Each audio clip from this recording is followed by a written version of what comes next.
Hi friends, అందరికీ నమస్కారం. ఇది గడ్చిరోలి డిస్టిక్కి సంబంధించిన సుబ్బాయి అనే విలేజ్.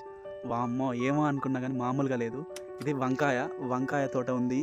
వంకాయ తోట దీనికి కూడా డ్రిప్ సిస్టమ్తో పాటుగా మందులు, యూరియా, డిఏపి ప్లస్ స్ప్రేయింగ్ మందులు ఏవైనా డ్రిప్ సిస్టమ్ తోటి, వాటర్ కూడా డ్రిప్ సిస్టమ్ తోటి ఉన్నది. వంకాయ ఉంది, వంకాయతో పాటు టమాటో ఉంది, టమాటోతో పాటు కాటన్ కూడా ఉంది, చిరుధాన్యాలు ఉన్నాయి, మిర్చి ఉంది, అటు గోధుమ ఉంది, కంది, పెసర, నువ్వులు, గోధుమ, టమాటా ఇట్లా రకరకాల పంటలు పండిస్తున్నారు డ్రిప్ సిస్టమ్ తోటి. సో ఈ విధంగా పల్లెటూరులో తిరుగుతూ అన్ని ప్లేస్లోని వ్యవసాయం ఏ విధంగా చేస్తున్నారని గమనిస్తూ ఉంటే అసలు మైండ్ బ్లోయింగ్ అనిపిస్తుంది. చుక్కి ట్రాప్స్ కూడా వాడుతున్నారు, ఎల్లో, వైట్, బ్లూ.